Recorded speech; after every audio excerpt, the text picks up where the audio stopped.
Time for a bath, time for bath, time for a bath, and time for bath.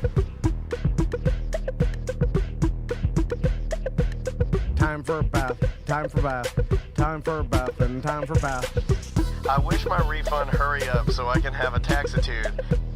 Time for a bath, time for bath, time for a bath, and time for bath. I'ma be like, let me get 20 on pump 3.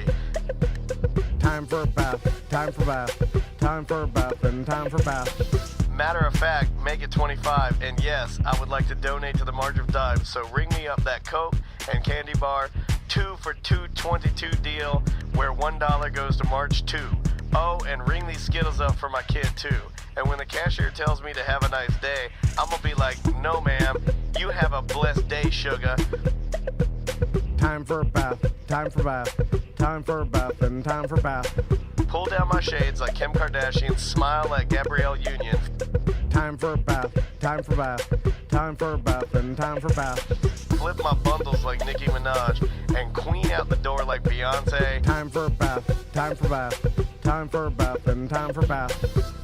Goofy face, goofy face, goofy face, heart, heart, heart, muscle, muscle, muscle. Time for a bath, time for bath, time for a bath, and time for bath. Sassy black girl, sassy black girl, sassy black girl, kiss, kiss, kiss. Hashtag so what, hashtag I ain't shame, hashtag my money, hashtag call me taxitude honey. Live from the Injured on the Go Just Call Mo studio. It's a blast! It's Orlando's own Tom and Dan. Hello. This is your Mediocre Time with Tom and Dan program. We hope that you will find our presentation precise, joke heavy, and just right. Thanks.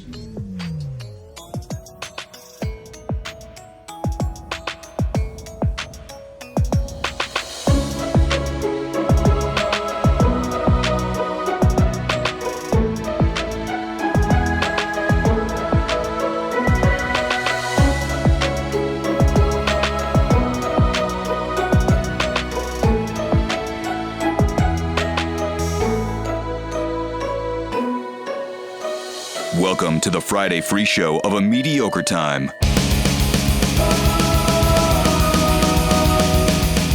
Welcome back to A Mediocre Time with Tom and Dan. I am Tom. I am Dan. So, let's get to it.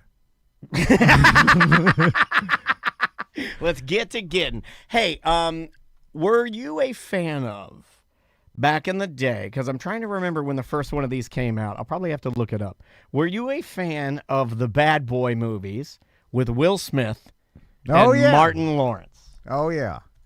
Now, the original one, I watched that in the 90s. Was that the one where the bodies go on the overpass? Because that has an Orlando connection, right? Or a Miami connection or something? Yeah, they're filmed in Miami. Okay, Bad Boys 1, 1995. Bad Boys 2 was 2003. Bad Boys for Life was 2020. And then Bad Boys, Ride or Die, 2024. I've only seen the first one. That's the only one I've seen. When I was watching it as a kid in the 90s, I was like, I want to be a cop with a black wife beater and long shorts. I know. It was a good look. And with my badge around my neck like a necklace. Yeah. He's a casual cop. I wanted to be a casual cop, too. Yeah. It had a little bit of the Eddie Murphy style cop kind of a thing, right? Yeah. But this was I remember the first one was great. I remember my dad loved it. I'm 1 year out of high school, so I'm in college watching it with my dad, probably coming back from Flagler College to watch that on old VHS with Pops. In retrospect, imagine how crazy that set was with Will Smith and Martin Lawrence. Super megastars. Yeah, but also they are kind of nutty, especially Will Smith we see now. But even Martin Lawrence went through mental breakdown around that time. Was it because of his immense popularity? Is that what broke Martin Lawrence? Or have we ever gotten to the bottom of that? We've always joked around about on the show about how he was at one point. He got naked, right? Got naked and was rambling and going crazy down the streets you like would Coney. Think more people would remind him of that. Yeah. Right? Like, hey, remember when you got naked and went crazy in the streets? Because it's a reaction that most of us haven't never gotten to. and which we relate to people with mental illness, and we've never seen a sane person Mental people have a breakdown like that, Mental right? people hate clothing. It feels restricting on their body, and they can't go full crazy unless they rip all their clothing off. So I have a little bit of this in me. The number of times during this show that I want to just rip all my clothing off so I can feel my true thoughts, it's a lot. It's a lot. So we only hear about like celebrities having like mental breakdowns or like hospitalized because of doing too much work. Is there something like it is that they always try to hide it with publicists and stuff, but Yeah. have you ever had known someone that in your life that had just a mental breakdown episode and then did something totally shocking that you're like, whoa, and then they claim, I'm sorry, I just had I had a mental breakdown at this point, but everything's back to normal now. It was just too much stress, too much whatever. And then I've never seen it in my bubble in my life. What about when I had to take a moment in here and I'm like, I gotta get out of here, and I'll walk out because is that considered No. not on the same? That's a normal. I think That's just normal. I need to take myself out of this and get a breath. No, Get some air. everybody has something like that. But to get nude and to go down the street, and I think he was. I don't know if he got nude. It says here, in May of 1996, Lawrence was reportedly running in traffic on Ventura Boulevard in Los Angeles. Witnesses and police say he was carrying a handgun and shouting that people were trying to kill him. Some reports say he was partially clothed. Police detained him, and he was taken to a hospital for a psychiatric evaluation. This happened about a year after the first Bad Boys movie. At the time, he was one of the biggest comedians on TV because his sitcom Martin was going very strong.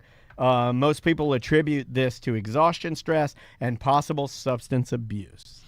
Why don't we put substance abuse first? Because there's a lot of people that are working really hard in Hollywood. In fact, I'll open that. There's a lot of people working really hard in Orlando. Yes, There's everywhere. a plumber right now in this city. Everybody's exhausted and At stressed Modern out. PI. There's a plumber on Modern PI Everybody. who's been working on the same house all week, and this one's tough, and he's really trying to do a good job for these people, and he is at his wit's end. He is freaking out. Well, everybody I know is tired and stressed out. Correct. Okay, it's like So what do you do when you're tired and stressed out? You take drugs. Yeah, but yeah, like Because it makes it better. So this was some sort of psychosis on drugs. But nobody wants to say that. I'll say it. This was not exhaustion. This is Martin Lawrence. He knows what he's getting into. Yeah, He's a big-time movie star and actor. So He took drugs, and he had a drug episode, and we have now... Yeah. Does this secretly make drugs not as bad when we do stuff like this? Should we have just said, this guy's on drugs? And would that make drugs more, is that more real? Should you just call it what it is? You were on drugs. Yeah. This is not exhaustion. This is not a psychiatric. You're not having it. Yeah, you're Well, having a that's a psychiatric publicist. moment because of the drugs. yeah. If you take no drugs, you're fine. You don't run through traffic with a gun thinking people are killing you. yeah. This is extreme paranoia on some sort of cocaine or. He was also amphetamine. hospitalized again in 1999 after collapsing from heat exhaustion while jogging in heavy clothing. That raised more concern. Maybe he's trying to lose weight for a role or something. I don't know. Yeah, he's always been a heavier guy. Yeah. A little more normal. I'm not gonna diss him. He's a normal shaped black man. Yes. Yeah. Not a buff black man. Yeah. I think that's part of the Martin's charm of why we all loved him. He's just an everyman, right? Yeah. The Martin show was top tier. Yeah. He's got a body like Tracy Morgan. If that makes Very similar. You know what I'm saying? Like, and that body, which is normal. And that body is more prone to having a drug episode in the streets. Yeah, you get running with garbage bags on you. And we fall forgot out. a lot of these. Martin did one. Coney did one. Nobody remembers Coney. I say Coney. You don't know who Coney is. Yeah, no, I remember it's some sort of political activist in Africa. I think he was trying to do some good. He was doing political activism To try to overthrow Coney. Yeah, to overthrow Coney, but he was a white dude in San Francisco, right? And then he the marketing campaign made Stressed him out so bad, and he took some drugs. Maybe. Allegedly, he took some drugs, and it put him into the exhaustion. The stress has nothing to do with it. It's all drugs. That is what I'm starting to think. Yeah. Everything's drugs. Yeah, because I've had friends that are even, look, we work as radio. We've worked in the radio and or podcast and or entertainment music vein for a very long time, and I have friends that are drug addicts, and the ones that have mental episodes took drugs. Yeah. It was They never just did. just the stress No. and exhaustion. So what happened with the Bad Boys, and what was Well, the original story? what I wanted to tell you, which is so weird, is did you know that movie originally was not going to have anything to do with Will Smith and anything to do with Martin Lawrence? I wish that I could do a bet with you to see how long it would take you to guess who the original comedians who were going to be Bad Boys were, because it is so ridiculous and so the exact opposite of Martin Lawrence and Will Smith. It is so crazy that I read that. Were they white? They're white. Okay, all right. Are off to a good start. You're good at these 90s, things. You're off to a good start. You're off to a great start. Okay, you have to put yourself, and the listeners can play at home. Before we go further, you got to think Bad Boys, and you got to think 90s, and you got to think 90s SNL, and you got to go 90s SNL hot as a match. You got to, and it's hard. This one's hard, and they're going to be buddies in this movie. Okay. And don't go too far. Don't go into the 70s. Don't dip your toe into Chevy Chase, Dan Aykroyd. That's not what I'm looking for. So The chat room, do you want any of their guesses? They're wrong, but do well, you want their guesses? I thought of one that would have actually, I think, worked. Okay. Like if a Will Ferrell was a part of it. Okay, because that's the excellent. comedy, like if he was Martin Lawrence Are you a Will character- Ferrell fan? Because Yeah, he is hell hit or yeah. miss with a lot of people, but I love him. I think No, yeah, he's- in a comedic role, Yeah, he's a genius. as a character, I Yep. think there are none better. And it'd be hard to argue that Will Ferrell isn't a comedic genius One of our best. and one of the best comedic artists of our generation. Right. You know what I'm saying? Like if you were just He's not for everybody, but like look, you look have at to his put him hits. in the top 10. Look at his hits. You know, so I mean, Oh, I man, guess top 20. The chat room is, I mean, they're throwing out so many good guesses, but they're all wrong. and then if And these were one of these comedians. I'll even take you down the road a little further. One of these comedians has been on this show. And he was going to be one of the original sidekicks. In fact, he's the one that signed on and was like, yo, I'm in this. This is great. He was like, yo, this is going to be it.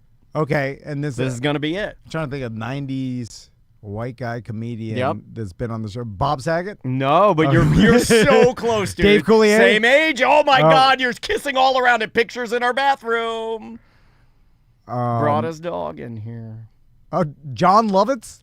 The original Bad Boys movie was going to be the lead Dana Carvey with sidekick John Lovitz. Look it up. Look it up. That was going to be the original Bad Boys. Dana Carvey and John Lovitz? Yeah, as buddy cop movie, that was going to be the original Bad Boys movie. It was going to be Dana Carvey with That John would have Lovitz. been different. Lovitz signed on. Lovitz was like, in fact, to this day, I forget the director of Bad Boys. He's famous. Somebody in the chat room will tell me who the director. Yeah. Lovitz to this day will see the director and be like, "Give me another shot, come on!" And the guy's like, "You said no," and he's like, "I did not say no. I said yes, but it all fell apart. The whole thing fell apart." And then when they because these ideas may be on shelves for 30, 40, 50, who knows, Yeah, right? yeah. And then when they unearthed it, they're like, let's put two black comedians in. And they went with Will Smith and Martin Lawrence. Martin was the comedy and Will's the heavy hitter actor, right? Yeah. And it crushed. Yeah. It was the perfect better combo, idea. yeah. It was the better idea. Yeah. But just goes to show you. Dana Carvey and John Lovitz. Oh, I would not want to watch that. I like both those guys as comedians. Lovitz was a sweetheart when we met him. But if you think for a second that the Dana Carvey, John Lovitz Bad Boys would hold a candle to the original Bad Boys is sort of considered a comedy action masterpiece, no different than a Lethal Weapon. I put it in the same vein as Lethal Weapon. Here's the thing. In 10 years, AI will be able to make this movie. Oh, it's Michael Bay. It's Oh, yeah. And Lovitz Yeah, will see Jack Michael Denton. Bay, and Michael Bay, like, nope, you had your chance. He's like, you had your chance. Like you blew it. In 10 years, we'll be able to be like a remake Bad Boys with John Lovitz and Dana Carvey, and AI will make it, and then you'll be able to watch it and be like, no, it's not good. But you'll be able to at least get the You gist can of it, you try know? it. You can try I mean, the script had to have been totally different, right? I mean, John Lovitz is not doing any action. Well, here's the part that Lovitz really hated when they, from Dana Carvey. from the article I was reading, and it's only from Lovett's perspective, really, the article I was reading. Yeah. But what's interesting about this is that Lovett's beef with Michael Bay is that when they originally read the script, it was a terrible script. everyone agreed that this is not good. Yeah. But they knew it was going to be, because it's Michael Bay, and they were like, oh, it can work. Yeah. So they shelved it for a little while. They couldn't work out the details with scheduling conflicts with Dana and with John Lovitz. So by the time they rebooted it with 2 black actors. But when they rebooted it, they knew the script was bad, so they let the actors improv. Yeah. And Lovitz was always like, well, we could have improved it. And Michael's like, no, you had your chance. Yeah. He's like, no. We did it with them. It worked. They were allowed to improv, and that's what saved it. Supposedly, the only thing that saved that movie was great casting, number 1. And number 2, they did allow Martin and Will to be Martin and Will. Yeah. And it's the only thing that saved that movie. And then you're off to the sequels. Yeah. That's the only thing that saved it. It's interesting, and I wonder if this works this way with most artists, and it makes sense that it does, is like you could take a terrible script and then add good actors and a good director, and it could be a decent movie. Right. But you know what I'm saying? And then like the same thing with like you could take a terrible song and then a really talented artist, and they'll make it good. Correct. You know what I'm saying? Yeah. Like, even though like the song itself is terrible, like they'll make it good because that's what they do. And like good artists, they're performers. Yeah. And we're underestimating the performance. It's one thing to have the script is the script, but that's not the performance. Yeah. The performance is a whole different animal. Yeah. And it just so happens that the 2 guys that they hired, it's all log. This is a big. It is log. This whole thing is just a big segment of me talking to Tom about like, look at this dice roll, because that's a crazy one. But apparently, it still bothers John Lovitz because it could have been one of the larger vehicles ever that he would have been attached to, which I think is awesome. Remember when John Lovitz came in here, and a lot of you guys don't know this, but John Lovitz is instrumental on our show in getting me to care a little bit less about our studio, because he brought his dog in unannounced. And a lot of celebrities, when you get to a certain level, I think that's just what you do. I'm not dissing him for doing this. It's just, I think when you do get to a certain level of fame, you get a little dog and you take the little dog wherever you go, and you don't ask to take the little dog. You just bring him along. Yeah. And I love little dogs. And this little guy was super cute, and he liked me, and he gave me kisses and everything, but he put pounds of dog hair on our couch. Pounds. Gallons of dog hair on our couch. He was one of the first guests that came in our studio a decade ago, but everything was brand new. Yeah. So it was like when you brought the dog in there, you're like, oh. But it needed to happen, right? It needed to happen. It's like dinging your car, a brand new car. You like get the first ding out of the way. You got to get it done. And another thing that I remember about John Lovitz and us talking to him, and you can find all of this at tomanddin.com. If you're a BDM, you have access to all of these, remember when episodes. Another thing I remember about him is that when we were sort of done with him, we were like kind of beckoning him out because we didn't want to waste his time. But he was like, is that all I get? He was one of those old timers.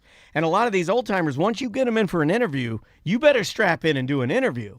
Because if you only give them 12 minutes or 18 minutes or something like that, then they're like, well, what the hell? They're old school. Yes. Well, we did a full 45 to an hour, and then he was like, and then we did another half an hour. Like he was here for a very long time, an hour and 20-minute interview. And he wasn't giving us tons of energy either, but he was just in it to win it. Yeah. Once he sat down, he's like, oh, we're eating. Yeah. Let's start do an hour. It's weird because most people now, they want to be in and out, which the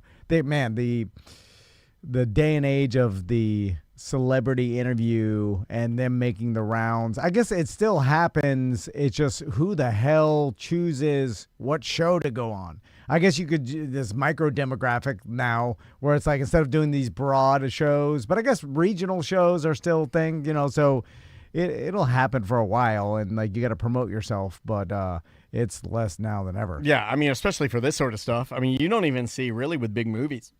I don't know if you've noticed this, so I've started to see bigger actors. It's got to be a major motion picture.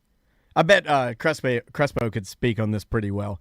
But like even big movies that have big stars in them, they won't even do any press. Yeah, I saw. What's interesting? I saw Knoxville all of a sudden you see him. He's getting a lot of heat right now because Fear Factor's animal activists are not happy with that show. Oh, no, really? Did you hear the hubbub on that? No. Oh, no, man, no. I'm in entertainment land today. So if you want to ask me, call me Danny Hollywood because I got all the. They do all the, you lay the rats and you lay the snakes on people while they're in the boxes. Yeah. Apparently, they drop some big bag of snakes and all the people have to walk through an area and there's snakes on the ground. And as the people are walking, they're just stomping all of these snakes, which snake people are like, yo, that's the worst thing you can do for a snake is stomp its spine. It's basically just a spine. Yeah. It's just a wiggly You're spine. squishing snakes. And you're squishing, you're killing, you're not even, killing them would be more beneficial to them. You're actually just hurting them to the point where we have to kill them. You're stomping the spine snakes. And you're hurting. So everybody online, oh, we can't watch it, yada, yada, this sort of thing. Not everybody online, just a select group of people. Yeah. But that's the new hubbub on Fear Factor. Yeah, it does make sense. It's like, especially when you're with that big of a production, it's like, do some. It's destined to fail, though, right? Like, do you know anybody like, hey, I'm turning on Johnny Knoxville's Fear Factor? Like, you may see only clips, for the animal abuse, only to bitch about it. Honestly, you may see clips on social media, but is anybody like going to whatever the hell streaming service it's on, Peacock? I don't even know what the hell. No one it is. knows anymore. Yeah, but you just go and you're like, I'm gonna watch Fear Factor with Johnny Knoxville. It's like, but I did see him do a bunch of media, like he pops up on Rogan he's and everywhere. and obviously promoting Fear Factor. But it's like, it's crazy how much money some of these companies will put into something like this. Where I feel like I wish we could have bet on if Fear Factor was going to be a success or not. Because who's betting on it being a success? Is that on Kalshi? That No. may be on. They don't put. You can't predict if shows will be hits or not. You could predict ratings. They do ratings. God, they got the war on there now. You can like how Yeah, many yeah. boats will the U.S. blow up of Iran's on there? I'm like, I Yeah. feel a little weird betting on that, but okay. Is this where we're at Well, now? I can't get any information. Like like it's just random. Over under over. The over war. I don't know. I would bet that any show though that is tied to a major network right now would fail. I mean, the new Marshall show, that's the Taylor Sheridan show that's connected to Yellowstone and all of that. Yeah, Not but to they- go full entertainment now, but did you see Marshall's came out and they're saying that show, just when you thought Yellowstone's dialogue could get worse, it did. They're saying that Marshall's is the absolute worst piece of television you've ever seen. But there are a lot of people just at home sitting there. Yeah. You know what I'm saying? Like, tons of Americans all around. They got no kids. Dude, could you name the They- number one show in the world right now if you had to? I have no idea. I have no clue what. And then based on what? Like download streams? Like, I don't even know how to quantify that. Like, the most popular. Should you say based on ratings? Is that even a thing anymore? Dude, the rating system is so. Well, we've known that for decades. Yeah. Because okay, most people I know no one cares, but They're saying Bluey. Bluey is the number one show. That is the show watched the most in America right now. 45 plus billion minutes watched in 2025. So that is your number one streaming show would be the That show makes sense. Bluey. Now, I would contend in that argument you need to put an asterisk because I don't think that's all active viewing. I need eyes on screen. I don't need it just in background while kid gets his diaper changed. That doesn't count. Yeah, because most parents are turning on Bluey just to distract their kid, so that's they not fair. give themselves a second. You Yeah. know, so and they just put it over and over and over because a toddler will just watch the same episode. So of course they're watching it 15 times a week. So think about all the parents putting on Bluey 15 times a week. You'll to never distract their get kid. this answer. You'll never get this. And this, I just confirmed this. Okay. The number one show, currently the number one non-sports show on broadcast television by average viewers is on CBS, and it is the show with the guy that was in This Is Us. He played like the good-looking brother. And Justin Hartley, I think is his name. He plays Colton Shaw in the show, the hit show Tracker. You ever heard of Tracker? I've seen That's some the most commercial. generic name for a tracker. Yeah. The name of the show is Tracker. Yeah. The name of the show is Sheriff. It's Sheriff. Again, there's a lot of people just sitting in their house watching Tracker.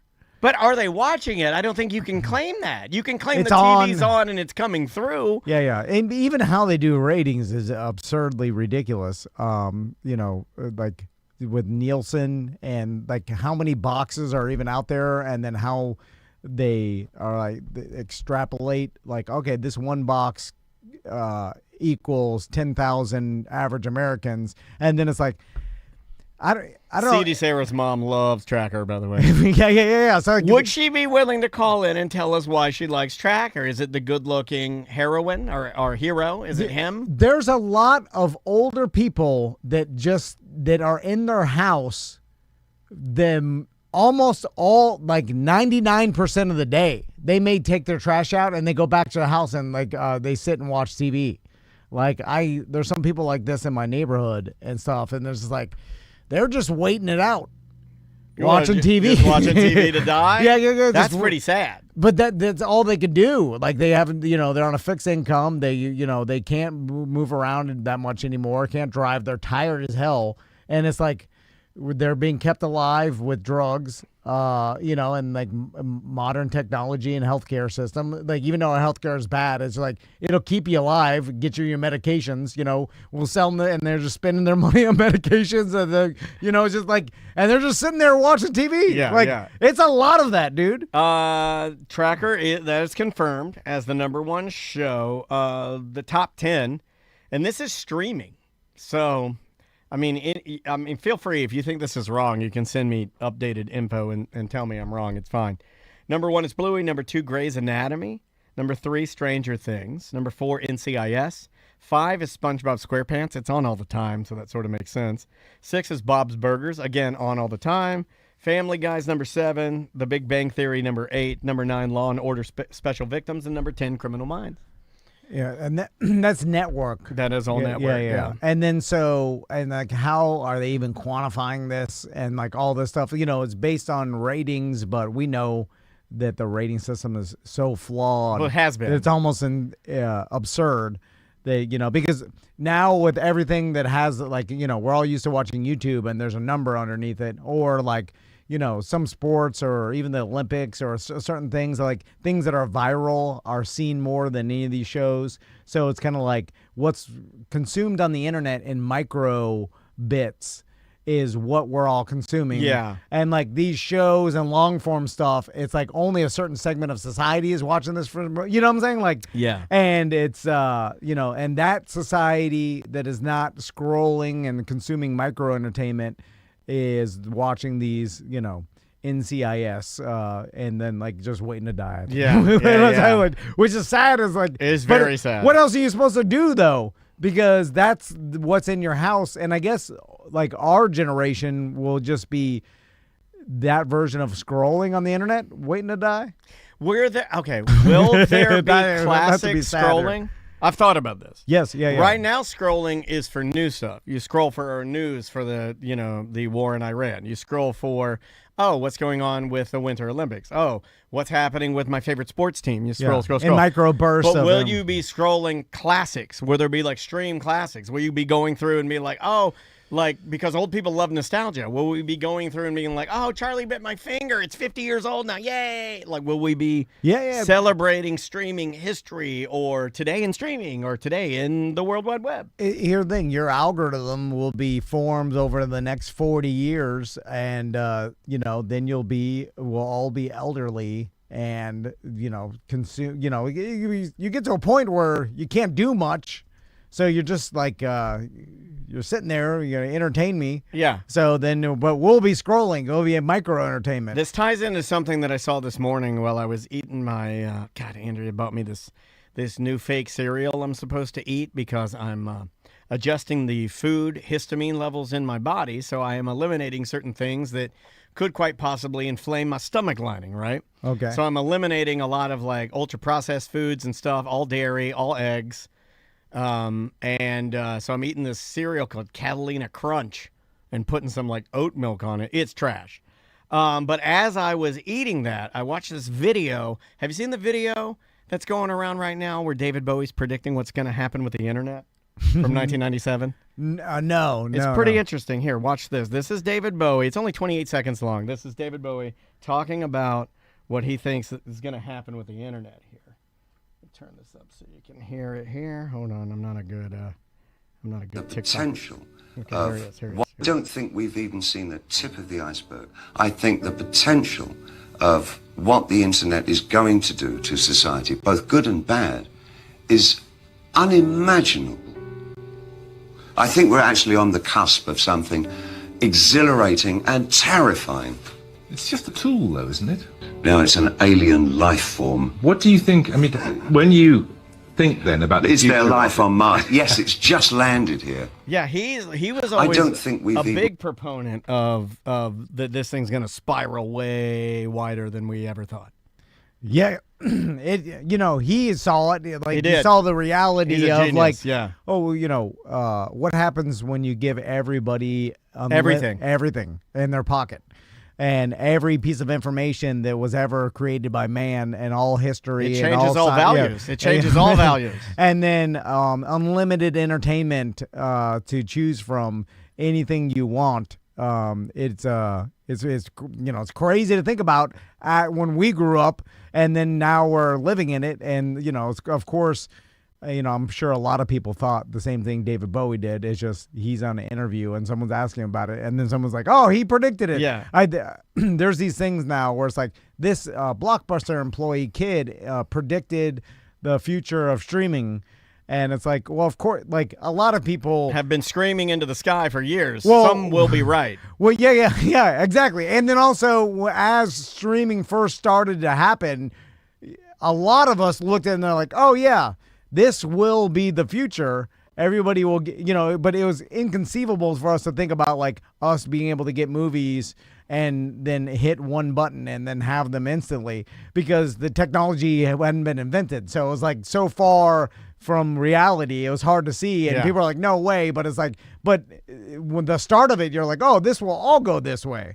Yeah. It's just knowing we didn't understand how the infrastructure would be built. But even with like cell phones and like you saw with cell phone towers, remember like there was a time where like, oh, well, Oh, I'm not in the area. we're not going to be like Yeah. streaming won't be a thing because there's not enough people don't have the right plans to be able to download that much information or 5G it, you know what I'm saying? Yeah, yeah. Because the infrastructure wasn't built. It so it's wasn't like there yet. we're not going to be able to do this. And then we didn't know how fast they were going to be able to build it because all the companies were like, now, like put them up, Yeah. put up the, as fast as possible. And now we're at a point where we can just be driving down the street in, essentially the middle of nowhere and stream a movie, which was insane to think about 20 years ago. I mean, sometimes you can stream movies that haven't even been released because that movie's been stolen. Yeah. You know what I mean? That's crazy too. Like, it's funny, like even when you rent a camper, right? Like, and then inside the RV, the travel trailer, and this, you grew up. I was an RV boy. RV boy. The TV. Grade A Florida trash RV boy. Like the TV was still a focal point where you walked in, you're like, oh, it's got a TV in here. Excuse me, sir. My father had a TV VCR, sir. Yeah. And then even now, like the new ones that I rent from Giant Recreation World, they put a TV in every bunk and like the bedroom, Yeah. like It's a selling one point in of the kitchen. connectivity. Yeah, but now it's completely useless because there's TVs everywhere, and then we're all looking at our phones. Yeah. The whole family. Because you're living in the phone, not on the outside of the phone. Yeah. Like, why would to hook my phone up to this TV is one extra step. I just look at my phone or with the iPad or whatever. It's like we're all walking around with TVs. Yeah. Like, I'm with you. this is pointless. We have a TV in our lobby that we haven't turned on in years. 2 years. Hasn't been turned on in 2 years. And then almost it's completely valueless. Like, I guess someone would take it, obviously, if you put it up for free. I don't know if anybody would. Well, they'll take it. People will take everything. Yeah, but it's like they don't need it. It's not even like, oh, but I still feel the value of it. I'm like, oh, this TV no one's using. What should Is I that do? you? Is that because you're older? Yes, And, yeah. It's like, just nostalgia. It's Yeah. because the TV still have value. But to my sons, the TVs do not have the value. Like SJ is saying, and SJ is basically our hillbilly IT guy that we love who comes and fixes a lot of things around here, jack of all trades. He says that he thinks that in less than 10 years, physical TVs will be a thing of the past. What do you think about that? Yeah. I could see that. Yeah, I mean, I guess like having... There'll still be things, but I don't think... Like purchasing one now, like I always had this dream, even with Maisie, even with you, we always had this joke about like, oh, I need the big hundo. I need the big one hundo. Yeah. But that dream's kind of been, I don't know.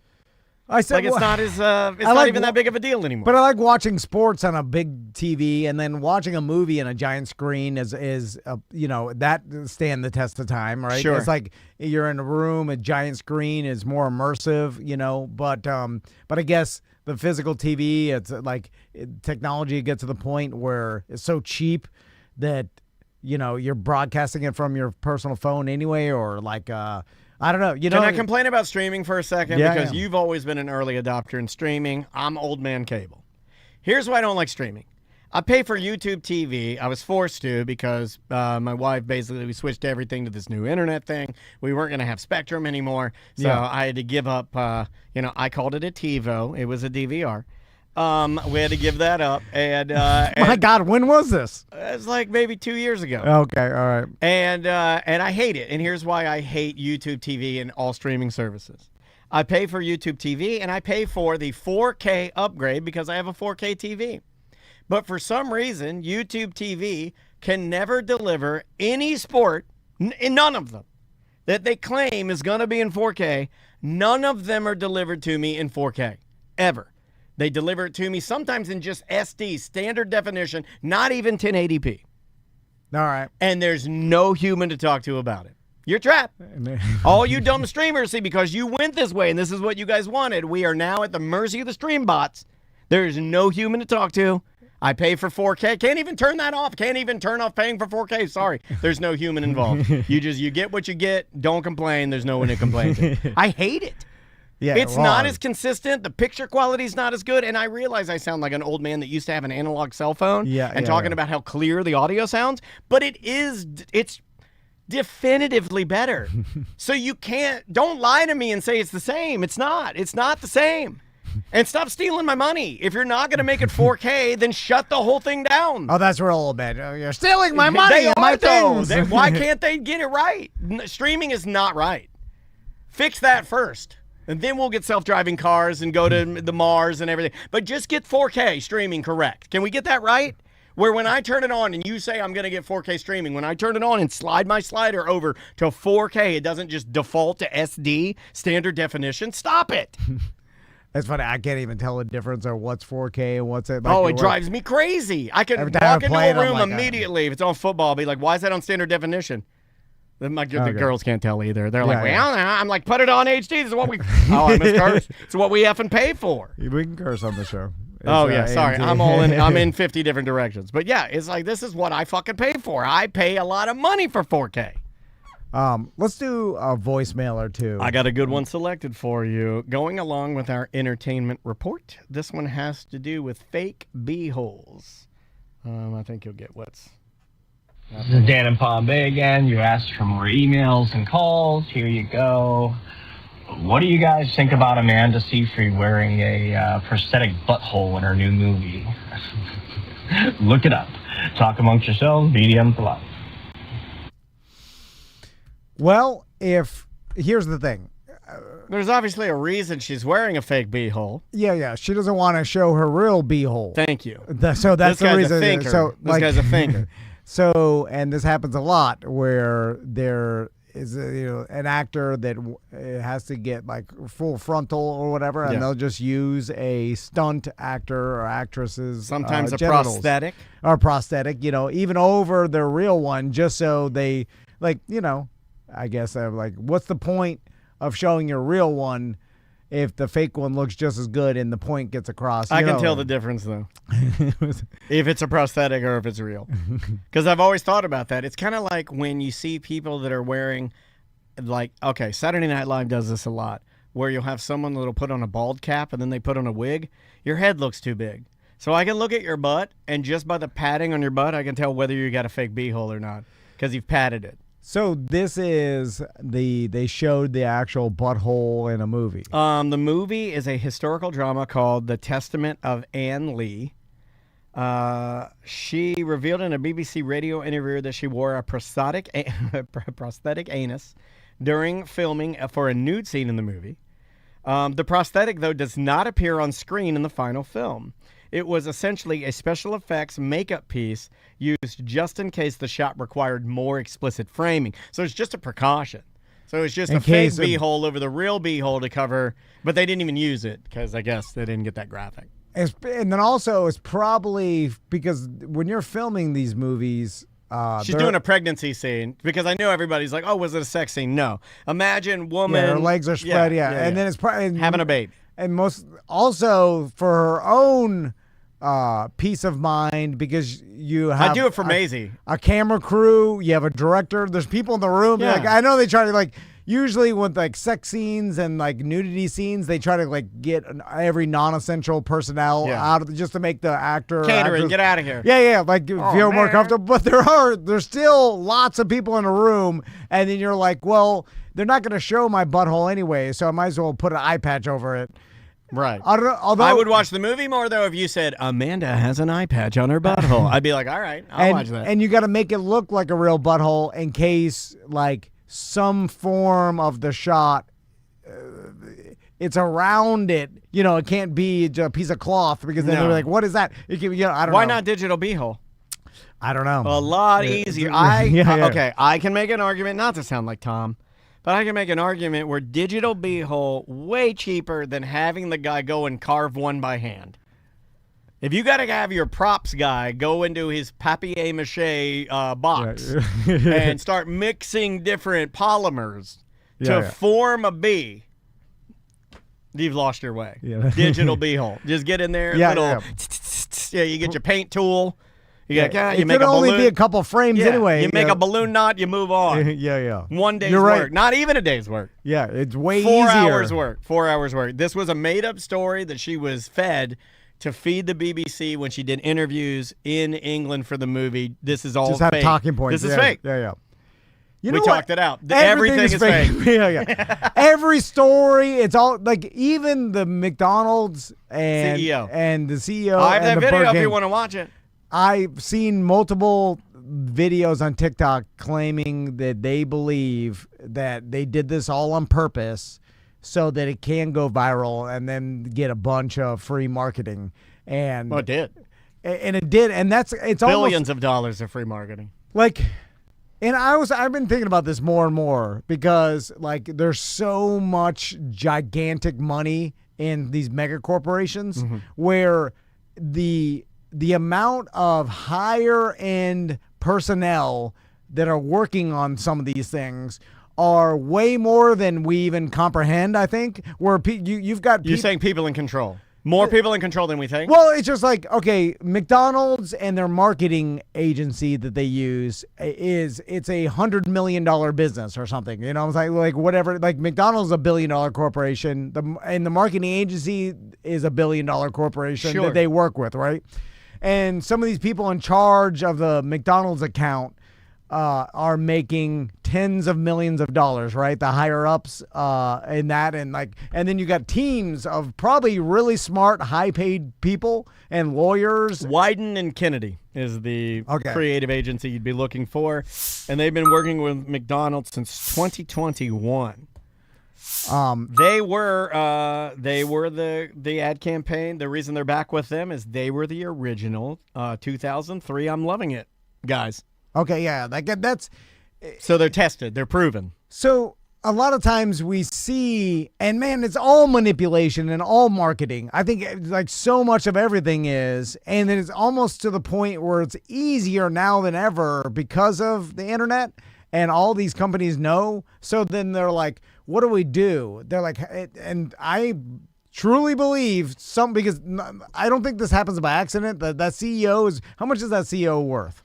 How much does he get paid a year? The CEO of McDonald's? McDonald's. Oh, I'd have to look it up, but I would imagine, multiple millions of dollars. Like he's probably $30 million a year. That sounds about right. Let's see. Or $5 million a year. I have no idea. Because a lot it's funny because sports stars they're salaries are so public that we hear that, but we don't hear anything else. You know what I'm saying? Big business, you don't normally hear and they publish amount. them, and I bet there's some information. And We're a little high. Okay. He's 18 mil.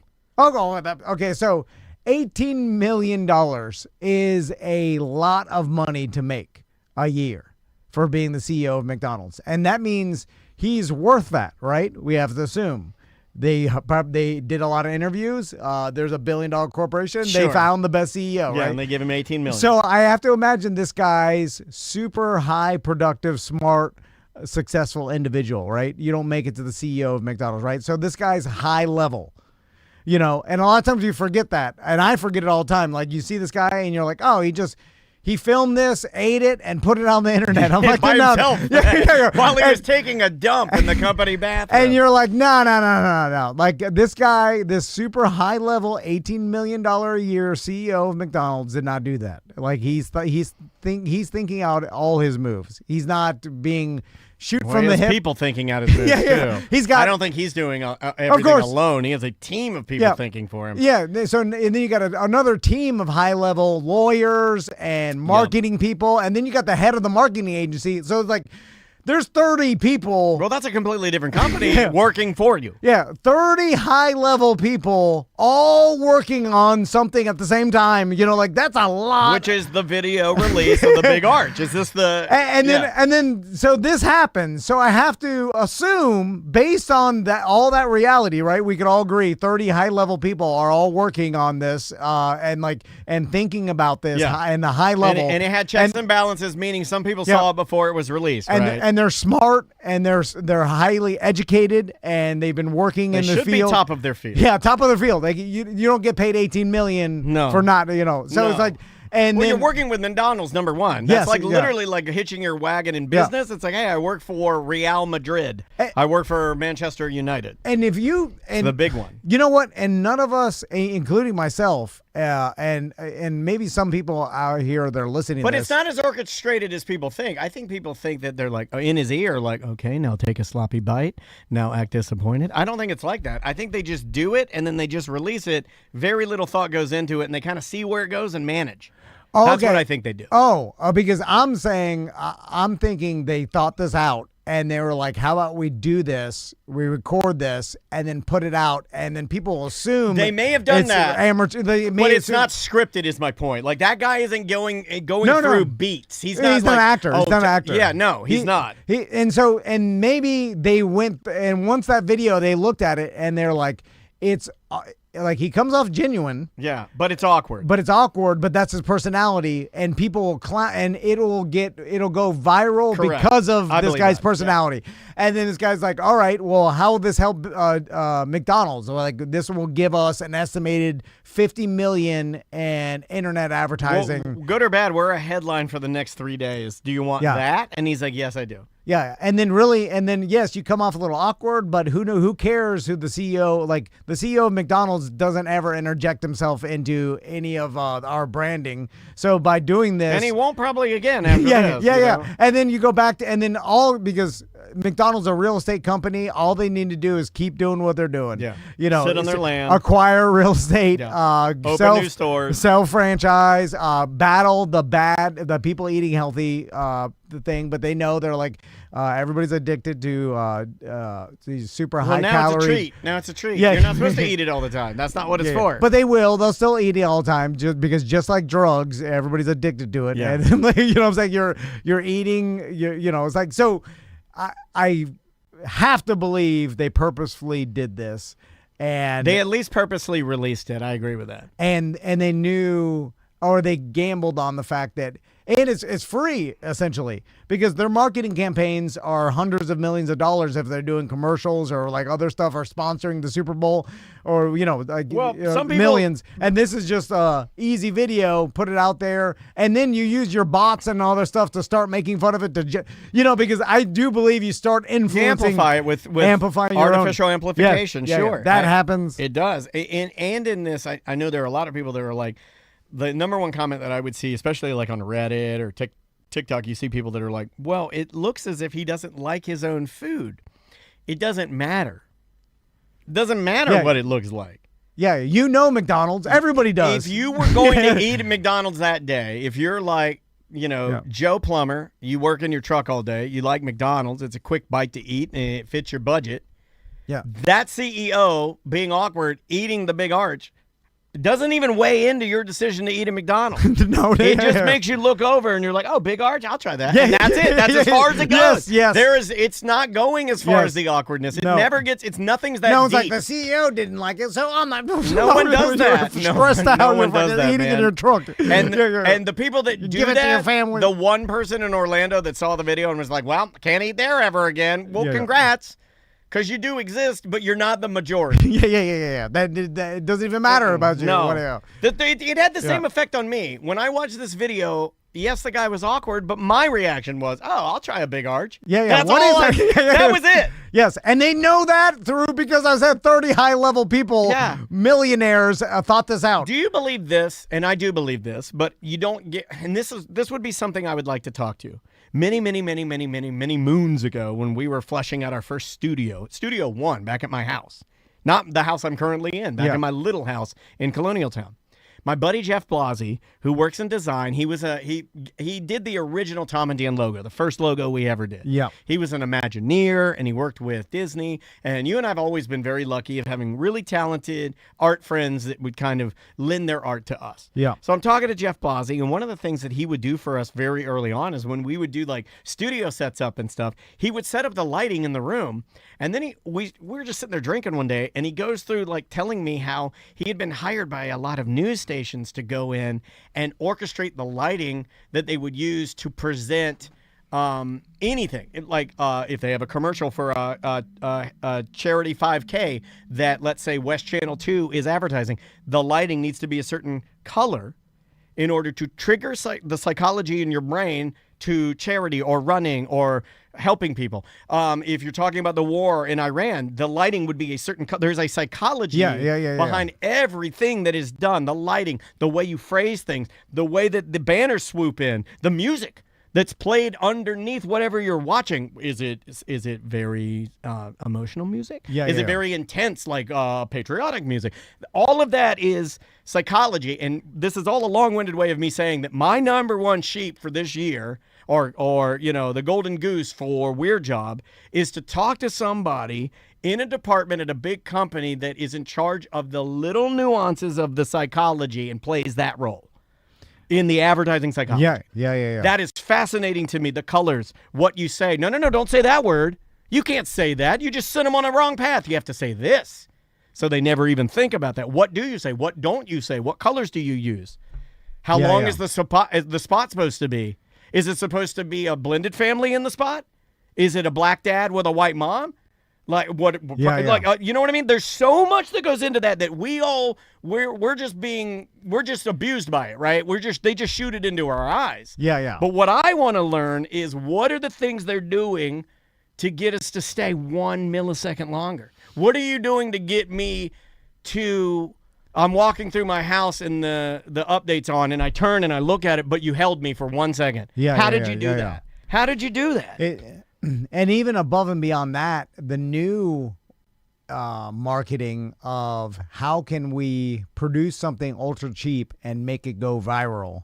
I'm fascinated in that. Like and then sometimes it's we've done that, but we did it accidentally. So yeah, sometimes we don't know the formula. And is there a formula? That's right. That's is the formula constantly changing? That's what I think. I think yes. I think it's an ever-evolving formula. Yes, and it's constant. And whoever's got their finger on it has a lot of power. Freddie Formula Finger. Who is Freddie Formula Finger? Yeah. And I'm sure based on information and algorithms and what's trending, they can shoot stuff out, and I think it's a machine gun. They're like shooting out, and then one bullet goes. You know what I'm saying? Yeah. Like they are creating massive amounts of different little content, and then one goes, and there's like, all right. It only costs us X amount. Are they constantly testing us?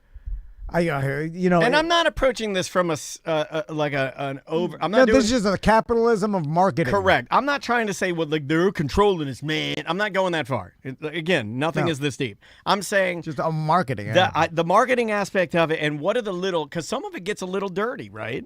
Like you use, I don't know, that you put something in there to weaponize some nostalgia that's in my brain to get me to like your product. I think that's weird. Well, there's a deception element to it, and the same thing with the CEO of McDonald's. Like if you sought out, and I think this is why they made like FCC rules about advertising where like you had to say if a sponsor is paid or not. Correct. You know what I'm saying? Because like back then it was like, oh, this person has a lot of endorsement power. The consumer needs to know if this person is getting paid to say this is good, right? Because that makes a difference, right? Is it coming from them legitimately, or is it coming from the aspect of they are paid to say this? They're a spokesperson, right? So there used to be that, and now it's the Wild West.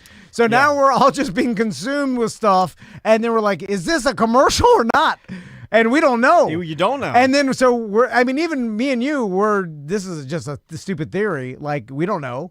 You would never know. Like, it's all internal. One of the ones that bothered me the most as a young man, I'll give you one. But I have to assume it is because I have to give these people more credit. You see what I'm saying? Because there's too much money. You can give them all the credit because they figured it out. There's too much money involved for it to be willy-nilly, I think. It's not willy-nilly. Yeah. But one of the things that bothers me the most, and this is a hard one to stomach as a young man, was the actors reenacting drug commercial. That didn't used to be, like, the idea of us turning on the TV and you seeing a commercial for Prozac where the people that are going through their day are not really on Prozac. That is a relatively new thing in my mind. Okay. Oh, yeah. When it was originally, when you're watching TV and they first started rolling out any type of medical type of thing, it seemed as if the golden rule was you're using actual people, and that rooted you in some level of, like, there's a level of believability. Yeah, endorsement. This real person is telling me they've used this medication. It's not just a paid actor that's in a set. You're watching people literally riding a bike with a helmet on. They're riding around the lake out here, enjoying their day. They're happy, got a big smile on their face. They're enjoying time with their kids because they're taking Zoloft. Those people don't even need that pill. You know what I mean? Like, and that was a tough one. That's a tough one for me. I was like, well, get that out of here then. That's not real. Why are we doing that? That's not, you're just showing what could be. You're not showing what actually is. Get that out of here. And I remember as a young man seeing these roll out and being like, I don't like that. What are we doing? You're not selling reality. You're selling something that could be. Other countries, that's why other countries don't let pharmaceutical companies advertise on media. You know, like that's I agree with them. That's an American thing. I agree with them. Listen, we'll end with this because in this segment with this, like sometimes I'll be stony baloney and start thinking about it. I'm like, man, everything, like, we live in a capitalist society, and that's fine, and that's how America was built. But it's like, it seems like there's so much money in these mega corporations that for sure they're buying as much, because like every mega corporation, their only objective is to make more and more money, right? It's not I think it's the company's only goal, right? Is to get larger and succeed. Yeah. So with that, dominate, control over your opponents, I guess, put other people out of business, take the major share. Yeah, and then it's like anybody that is going to stop you from making money, you pay money to not let them stop you. Yeah.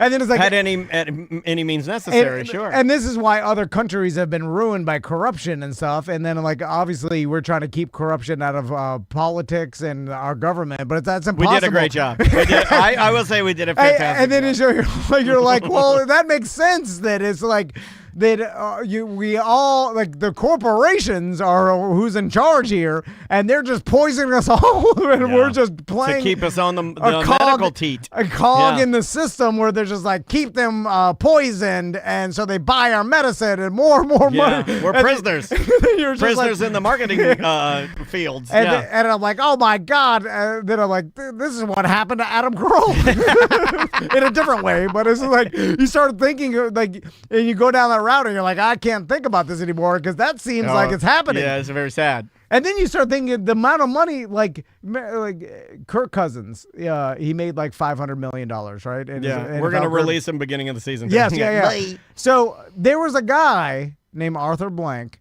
that wasted $100 million. Gladly, happily. Yes. And he was willing to waste it on old masseuse. He was willing to waste it on a horrible man.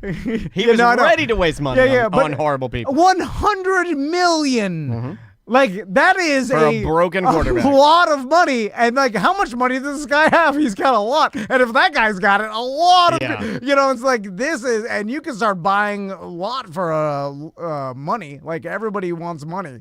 It's corrupt. I don't need it. Yeah. Who's not corrupt? Right. I don't know. It just seems like we're all screwed because of that giant corporation. This is a positive segment.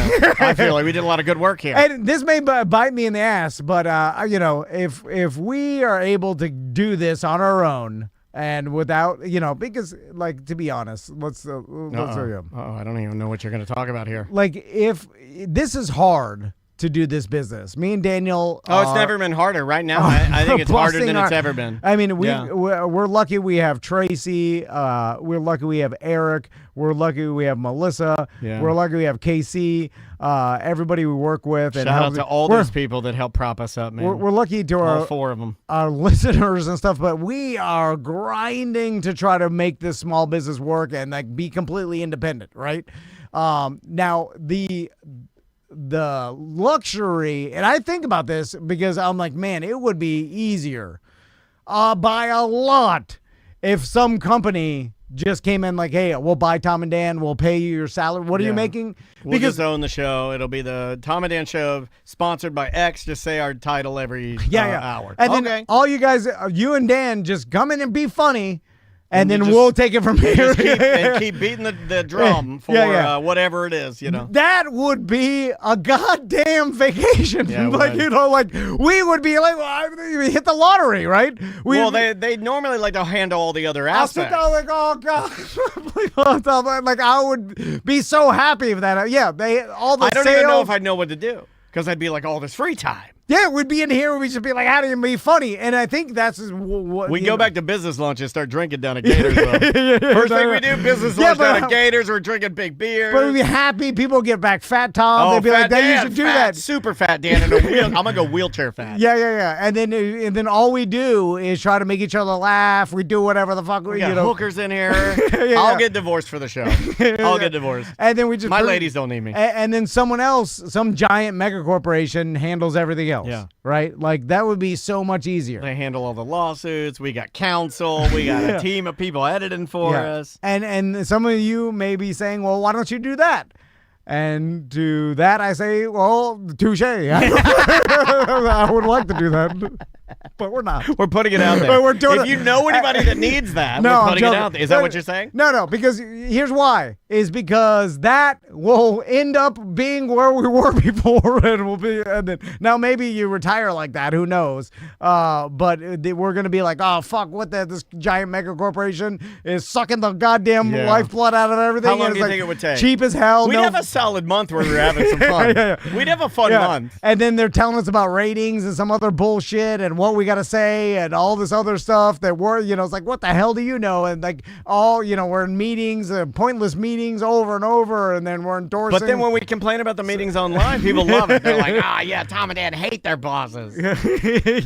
That was like a thing. That's still a thing now, where you complain about, like, they won't let us Howard do this. Stern pig vomit. Even radio stations in this town will still be like, well, they're not letting us do it, but guess what?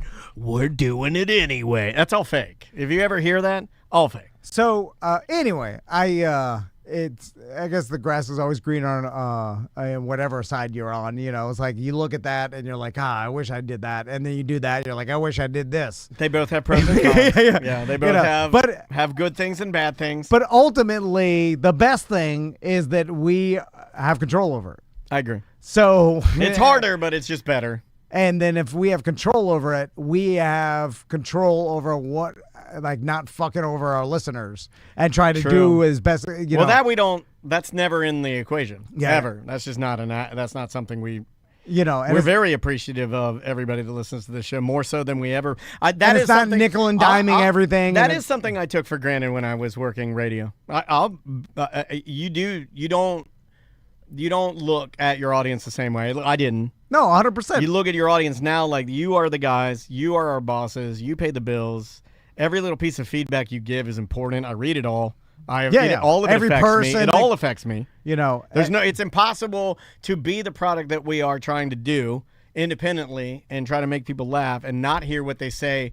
Even little things that maybe some people even deem unreasonable, it's still an opinion from a person who pays me directly.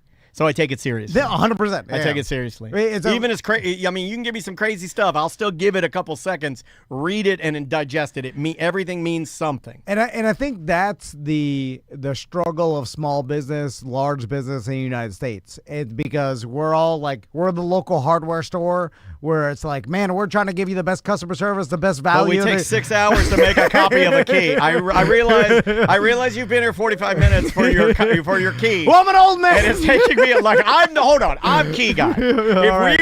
Let's go. Let's do this. Well, I'm sweeping. We gotta have someone to Let's manage do it. this on our way out. If we owned a hardware store, by the way, my favorite hardware store is up the street. They don't advertise with us. I wish they did. I'll throw it out there. I'm in this new thing now where if I want to advertise and work with you, I just yell your name and say I like your products. Tools Ace Hardware, right up here in Colonial. I go up there with Maisie all the time. Here's why I like Tools. I like the smell of it. When I go inside there, it smells awesome. It smells like Benchmade knives. It smells like wood pellets. It smells like rubber. And I enjoy going up there. If you and I owned a hardware store, I would be in charge of keys. And I'm going to be all the way in the back right corner. Yeah. And I'm going to chirp you good while you're getting your key. And it's going to take about 28 minutes for you to get a copy of your key in and out. I know it's a long time, but you're going to have a good time doing it. And I'm not going to charge you if you want a vanity key.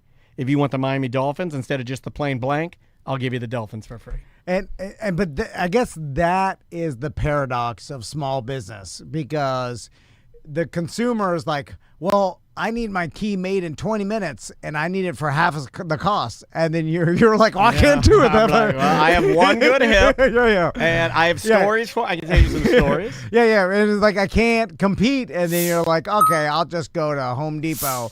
And then you're out of business. And you're out of business. But I'm so old, I don't even realize they walked out of the store. And I don't even blame the customer for that, because the customer has a family to feed and is struggling, and they need the cheapest cost. So the evil corporation, or you say evil, but the corporation's like, come here, because we have the resources, we can cut half the cost and then put everybody out of business and take it all. Yeah. And you know what I'm saying? And then the employee at Ace Hardware, they're struggling and trying to do extra stuff for They do extra too. If you go in there, they'll answer questions for you. Man, I could just go work at Home Depot and then I just go in and out and I don't have to do anything extra. Yeah. You know what I'm saying? They go. And then I don't even blame them. So they were. Because it is a harder job to do a better job. Yes, and then we're like, how awesome it would be just to go back and work for a mega corporation and just show up and be funny. Yeah. And then that would be easier. So it's like, that's the paradox, is all going mega. Yeah, until we decide we can't, until we get sick of it, right? And I think we are at a point of that. I think we're at a point. I know I've reached a point. Like, I can only speak for me, but I don't like going out to eat anymore. I really don't.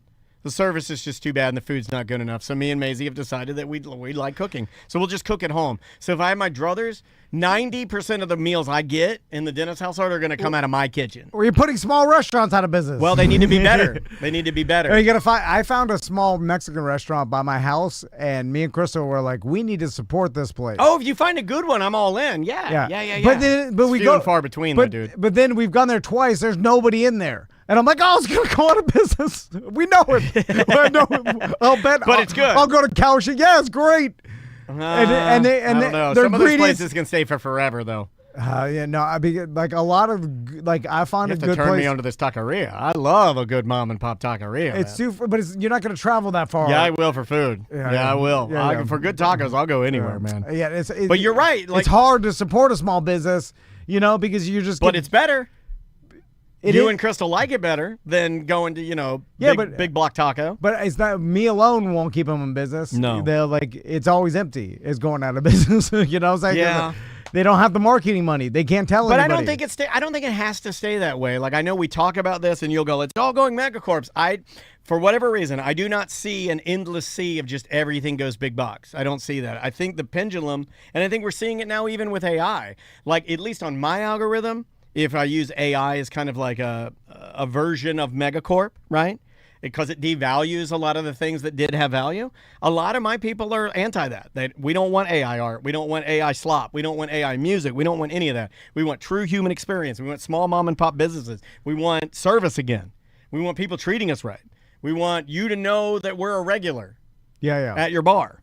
We want all that back. So I think that that's going to come back. I do. I think that that's going to come back. Well, you know, what's funny is that the small business are the ones that have to use AI because you don't have enough employees or money to pay a human. Well, they can. I don't think they have well, to. They have to in certain aspects, but like a big business like iHeart can say like, no, all people, no AI. Well, you have the money to pay people. But that's a lie. They're not doing that. If you look on any of their websites, they're using AI. That's a lie. But it doesn't matter. They could say it and they could be like, oh, we're not doing this with AI. Like the small guys, like I have to do it to save because I am doing it myself. Well, you can be picking and choosing and doing it. Like I think if you're a small mom and pop, you can choose to use AI to push data, but maybe you're not going to use it for your menus, or maybe you're not going to use it for your T-shirts because you know it's going to turn people off. Yeah. Or like if you're actively use it in a different way, like you have to use it for your menu almost, because it would take not for your art 5 hours. You don't have to use it for your art. You can use it to help push everything, and then you can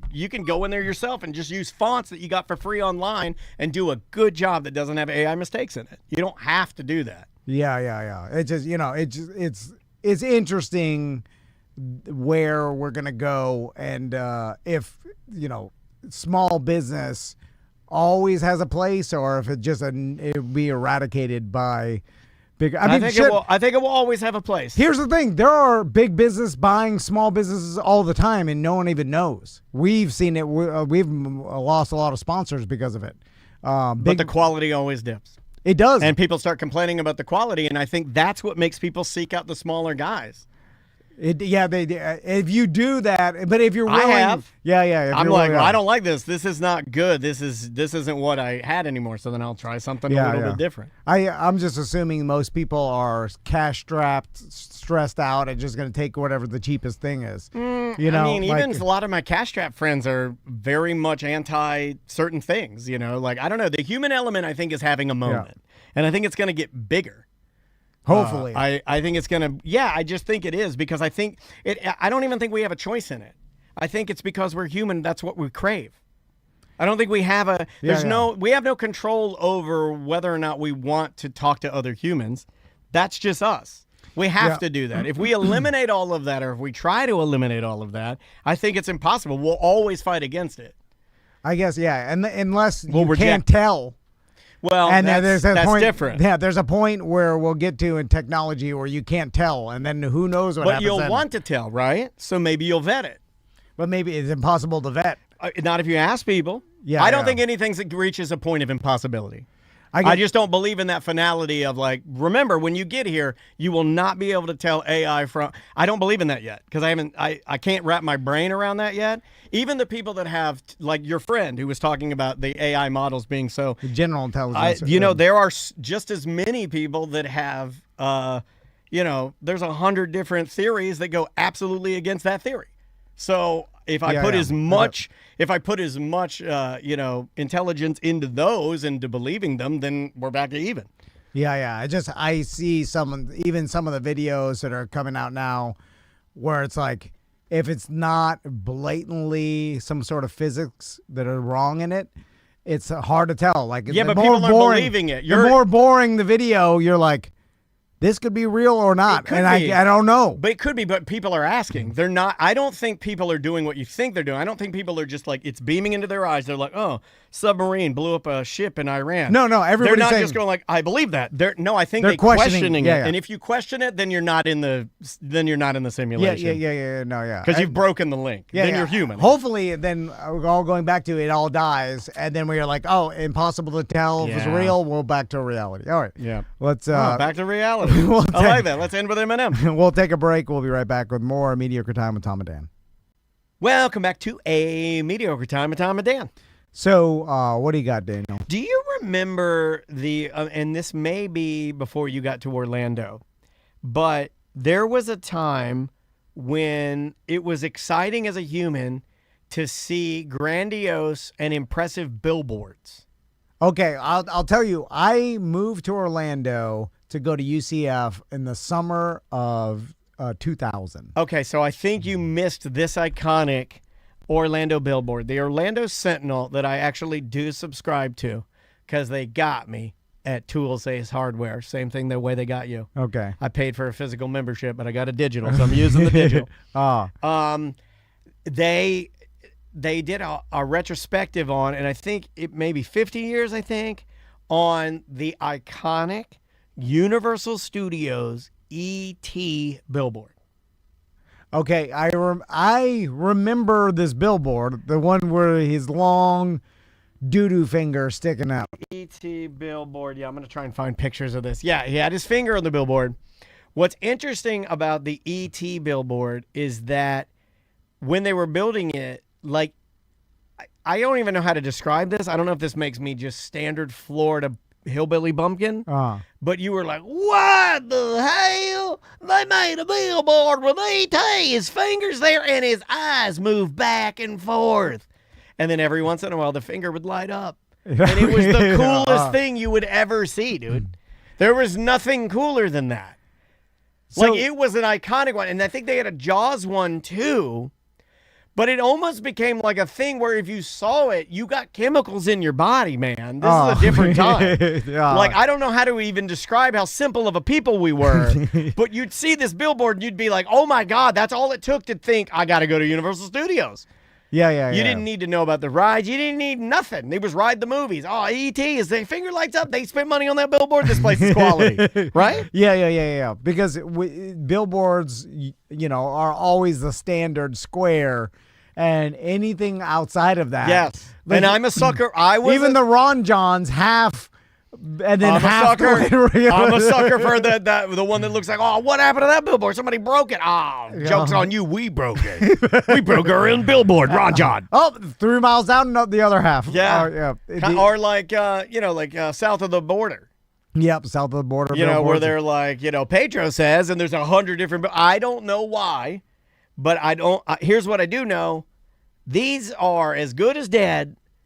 The billboard, driverless cars don't care about billboards. Yeah, that people that don't own cars, billboard. So that's done, right? The idea of the grandiose, where they throw money at the billboard, that's all gone. Well, I'll tell you what did happen. The audience that sees them has been drastically cut below half, and I'll explain. Yeah, please. Because my sons, when we're on road trips, do not look out the window anymore. Right. And sometimes Tommy will, he'll get... Dude, that is an excellent observation that I did not think of. Every kid and every passenger is looking at their phone or device, because to pass the time. And there used to be a time where you were forced to look out the window and you saw a lot more billboards. A lot more passengers in a car were exposed to billboards than they are now. It has to be true, right? Yeah. And definitely. And so... I mean, hell, I'm even on my phone in the car if my wife's driving. Well, yeah. Or you're not driving, right. The car's driving. That I do kind of look around. It's interesting that the driverless car... Maybe you look around more. It makes me look around more. There's a psychology of having more... I think it's because there's less decision fatigue. Like, I'm not really doing much other than monitoring and make sure it's safe. But you're probably still looking at your phone or something. No, I don't look at my phone. No? I really don't look at my phone in my car. I've had too many close calls. That's a personal thing for me. But even as driving yourself? It'll flag you. Like, it knows when you have something in your hand.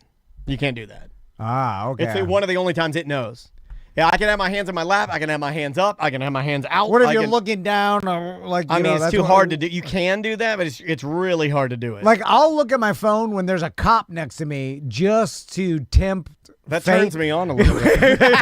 like a cop with you there, and then I'll even make eye contact with him. You're like, then, I'm gonna test fate real quick. Yeah, and then I'll just be looking at him like I'm committing a crime right in front of a cop. Do you know what I do? I pull out a gun. Right. I just start waving it around real low. Not at him. I'm not an idiot, and I respect law enforcement, but I just wave it around. I'm in my floorboard just going crazy with it. It's unloaded. Yeah, but it's funny. I remember the old ET billboard, and there's not many exciting billboards like Tower of Terror is a good one where it looks like it's falling. That was a good billboard. It was, but they're gone now. They're dead. There's nothing that catches my eye now. And the electronic billboards, to me, is a nothing. The fact that they change like, I know everybody gets mad on everything's lost its value, but it like the static billboard that is actually like set in place and like that has way more value than the digital billboard constantly changing Can a I bunch tell of you images, something? and almost to the point where when it We've changed, I even- don't even look at it. We've even bought digital billboards. Yeah. Even when we were buying them, I was like, this is a waste of money. Yeah. I am not made for digital billboards.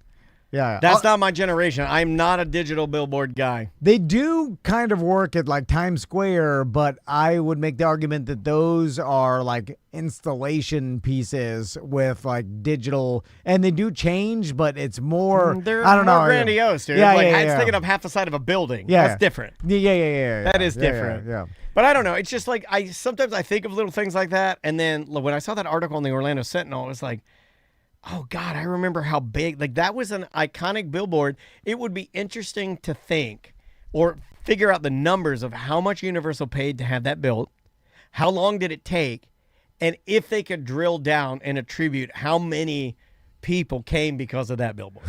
Yeah. How many right. impressions? Yeah. Probably more than any other billboard that we've had in Orlando. Well, the fact that we're even talking about it means that it worked.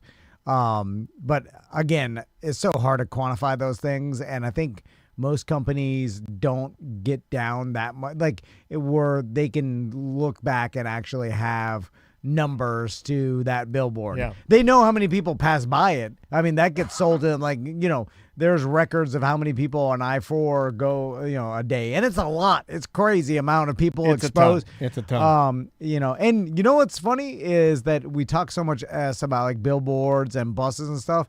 Still to this day, the fact that we had our branding on a bus resonates with people. And people still mention that like when you guys had the bus, like that made me believe in you. I don't believe in you now. Is that what they say? No, they were just like that. I believed in your cause then. Like, what happened to you? Where's Daniel? Is he dead? The bus thing. Now, when I say there's still people, like it's been dozens. Yes, and Brown. So, like for the amount we paid, we were paying $1,000 a month. So you paid $1,000 a month for 12 people to tell you that they believe in you? Yeah, and we did it for over a year. So it's $12,000 a month, like $1,000 per person.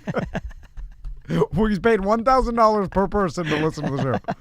But let me give you a scam real quick. This is Yeah. unrelated. Let's clean the palette, but Yeah, I know yeah. you love a good. I love scams. I know you love a good scam. So there's a guy on Reddit. I don't know how I found this group, but I'm in this group that sort of has to do with like long cons or Yeah. having to do with like long scams or something. And there's a guy in there, and I'll preface it just to get us to the meat of the tale. But he gets a job as a security guard at an arena, no different than, let's say, our Kia Center here in Orlando, a home of our beloved Orlando Magic. So the standard yellow shirt, big security and block letters he's on a your back. security guy. Yeah. Exactly that. He's the yellow guy with the security shirt. He passed the background check and everything. So he does the job for a couple of weeks. He notices that they've hired. So the pool of people that they're pulling from, it's seemingly getting less and less for him to the point where they're not calling him as much as he thought, and he's forced to get another job. Okay. But he still has credentials. He still has his uniform. He still has his badge. And he also still passed the background check there. So really, other than just not being scheduled, he's just not really an employee there anymore. He actively could be if called, but he's not. Yeah. So he says, and now I know what group it is. It's in the I Have to Admit Something group, which, by the way, is a great group on Reddit. Okay. So there's a group on Reddit that just admits like secrets. It's like he had to get- anonymously. I mean, I guess. I mean, like my Reddit's not anonymous, but I'm sure that most people's are because they say some pretty nasty stuff on there. Yeah, okay, And yeah. people don't want to get Because you can make any profile or any name. Yeah, you just take in a generic one. So he goes on to say, he's like, I have to tell you something. He's like, I've been like maybe 6 weeks ago, Sabrina Carpenter was playing. She had a concert, and I really wanted to go. I like Sabrina Carpenter. Tickets are super expensive.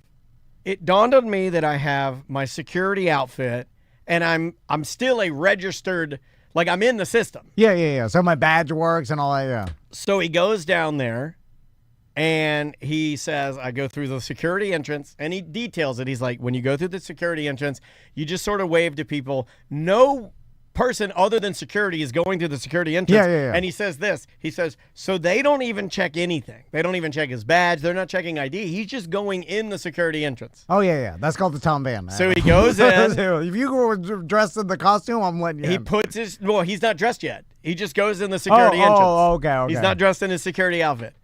Goes in. Puts on his security outfit because you carry it in. That's no different than what a real security guard would do. I don't think you wear it in and out. Yeah, so for doing safety, his normal for safety. Yeah, day to day. Yeah, so he goes in the entrance, puts on his security. He says he walks down to the main floor. He waited 10 minutes till the concert started. The opener's on. He walks down. The other security people, as he walks down, see him. They don't even look up because they see his yellow shirt or his jersey. So he just kind of goes down. He said he went down. He found an area there was no security yet, and he stood down there and he enjoyed the entire concert. Okay. Then he goes on to say, since that Sabrina concert 6 weeks ago, I've been to 8 different, I won't say what NBA team because I don't want to bust this guy out, but he's been to 8 different NBA games. Okay, all right. He's been to 3 other concerts. I believe one of them was, it was a big one. It was like real big, like Andrew Bocelli. Okay, like a ticket you would spend like $600 for to see like the blind tenor sing. Yeah. Like a big boy ticket. And then he goes through his list and he's like, I'm thinking about going the next step, which is to go, because he's like, I haven't been working my other job as much. You know, I'm kind of down on my luck. He's like, I'm thinking about going to catering. I'm going to go there early, and then I'm going to load up on some food and smuggle some of that out. And he's like, his question is, am I getting too greedy? Okay, so. And I know the man to take this tale to. I know I know a guy that happens to be my business partner that loves good scams. I contend, when I was reading this gave me nothing but good feelings. I was like, oh, this guy's killing it. You're killing it. That scares me when you go one step further. It scares me. So on one aspect of this, I think we could all look at this and be like, well, he's not really hurting anybody per se because he's not taking a seat.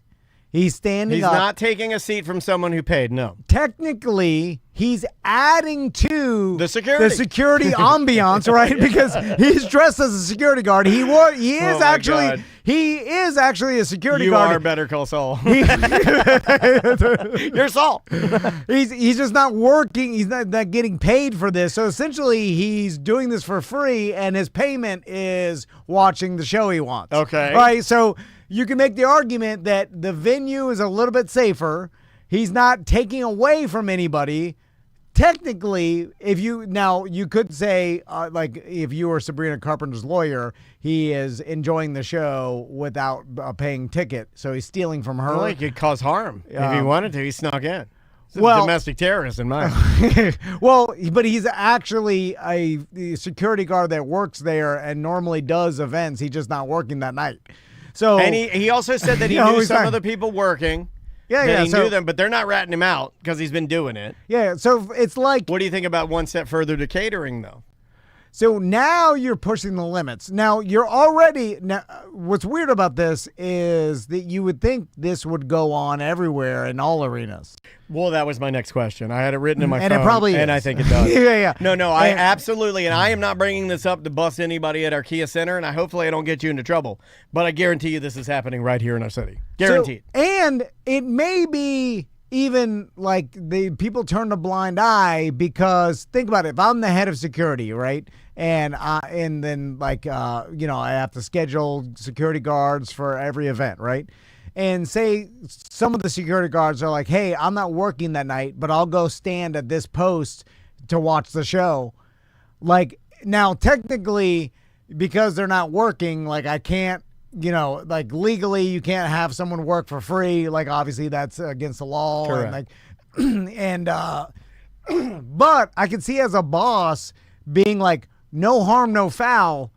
What is it hurting? I think most bosses would say no to that though. Yeah, because you don't want there's them. some protocol there that they don't like. Of course. Now there's security. Like if you're the head of security, you know that is against security protocol, having someone that's not technically on the books working. Now, that person, though, went through all the background checks, is a trained That's security the part guard. I love. The part I love You know, is that he he works has there the normally. training, he passed the test, and he passed the background check. He's just doing an event that he's not scheduled for. Yeah. So essentially, I mean, I could argue that he's just confused. yeah. He doesn't know where he's at. He doesn't know he doesn't still work there. It's like you are adding to the safety of all these people that are here by just standing at a post or standing somewhere because people see a security guard. Like, that's a lot of... It's a deterrent. A lot.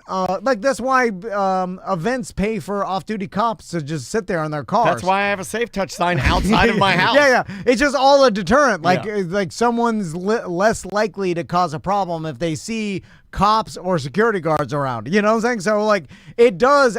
Like, why do you think cops park an abandoned car on the median? That doesn't work for me. 436. You know. By the way, when I see him parked there, I know it's no one's in. You know what? Exactly. You know what I do now when I see a car parked in the median? I speed up because I'm like, nah. Yeah.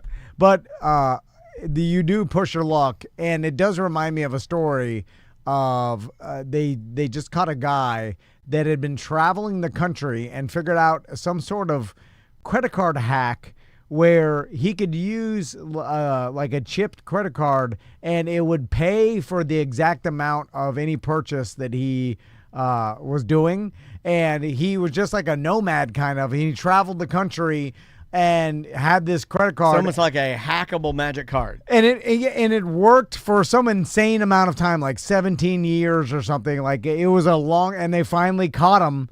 And but it had been like he'd been doing this for so long that I'm sure the guy, I mean, after 5 years, you're like, I'll never be caught. Like, because I'm keep moving around and there's no pattern to it. Like, there's no way to catch me. And eventually, after 17 years, they caught him. But so this could Leave work. him alone. Now, the problem is once they catch you, a lot of times they're able to reverse engineer how much money you stole. So, I mean, that nobody talked about that. What's interesting is, okay, so to give you the short of the long on the thread, most people were like, hell no, do not go to catering. And you want to know why? And I thought they gave a pretty decent answer about this. Anything else that you're doing, like whether you're going through security or let's say you're in the concert, Sabrina Carpenter's on stage singing. Yeah. Everything is dark, harder to see you. When you are in a lunchroom or wherever eating, if you're in catering, you are slowing down and sitting down and taking a moment. And they're like, if there was ever a time when you were going to get eagle-eyed by somebody, it would be grabbing a hot dog and sitting down to enjoy it when they don't know you're there. Because they're letting their guard down. Every other time, they're kind of busy. This is when they're literally not busy. And people were like, please don't do, you're going to ruin your hookup. I don't know what he said. I'm sure he'll reply maybe later tonight with what he's going to do. But he was dead set on, look, I don't have a lot of money. I'm going in and I'm getting food. And you could probably get away with it. Now, the problem is, though, eventually someone's going to ask a question and someone's going to find you. It's like that. Remember I told you about that documentary about an artist that built an apartment in a mall. Oh, yeah. And he got away with it for years and no one ever went. And then finally some new security guards decided one day randomly to just explore like the back rooms of the mall, like just because there were two stoner security guards that were like, hey, what's back here? And they were and then they stumbled upon it because eventually someone's going to stumble upon it. Like, so eventually you could do this probably 100 times and get 100 free meals. So too many people to be random almost. And yes. Because the earth is there's only a finite amount of space. And eventually you're going to be eating and someone's going to be like, wait a minute. What's your name? Yeah, are you You're on working duty tonight? Yeah, you're working. Like someone's gonna recognize you. Someone's gonna. What stairwell are you working tonight? Yeah. And then you grab your hot dog. I have diarrhea, and you run out the back. Now there is another chance that just generally the security guards at arenas don't care that much, and even the bosses and everybody's not gonna care, and maybe you get away with this for life because we don't hear about the people that get away with it for life. And that happens all the time. Yeah. So we only hear about the people that get caught. What about the people that stop doing it? Because they're like, well, I did that. I don't want to get caught. So I'm putting it to bed. I met a guy on an old radio cruise. I remember this. That told me this is eerie. That told me he robbed a bank one time, and I believed him. He's like, I was young, I needed money. I did the old note thing. It was also the most stone cold person I've ever talked to in my life. And he's like, I did the note, and I don't know how much money he said. It wasn't that much. It was like $8,000 to $12,000. Yeah, I want to say it was just over $10,000 or so. And then it was enough to change your life at the time. Yeah. And then he's like, he got away with it, and it was like 25 years ago. Obviously, there's no statute limitations with bank robberies, so he was like, but I think he just realized after this many years. To tell you, drunkie. He had to get it off his chest. Or it's a lie. It could have been lie, but it seemed to be true, and I bet that's happened lots of times before too. Like, there's lots of scams that people have done and never got caught, and there's lots of scams that people have done and then quit in the middle of it and never got caught, and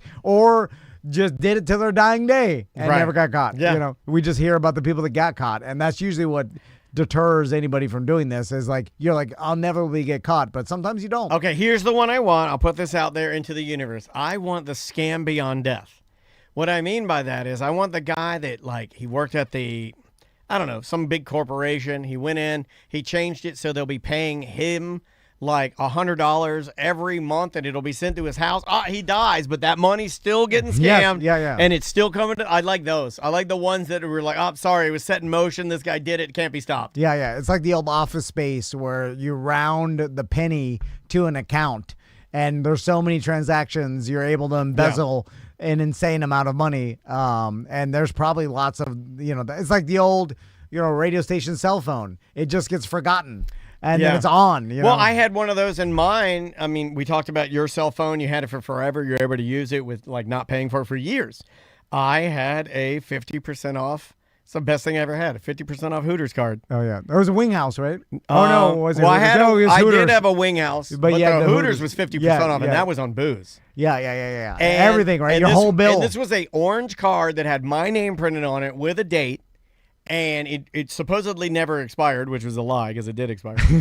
But it and it was like 50% off anything at Hooters. Almost like the most magical card that you could have. Yeah. For Hooters, and I used it crazy, and then one day it just stopped because they were just like, we can't do this. We're losing so much money. Do it. But it was so awesome. It was such an awesome thing to have. It was so rare to have it that people, like, I would show it, and managers would be like, how did the hell did you get that? Yeah, it was like an urban legend in the Hooters community. Like, they would talk to me, they're like, so your parents are big in the Hooters Corp? I'm like, no, I'm just, some strippers brought this to the radio station. I stole one from the room on the way out because I'm a poor intern or something. Like, I had it for years. Yeah. I think I used it for, like, no BS. I used it for like 10 years. Yeah. And then one day it just stopped working.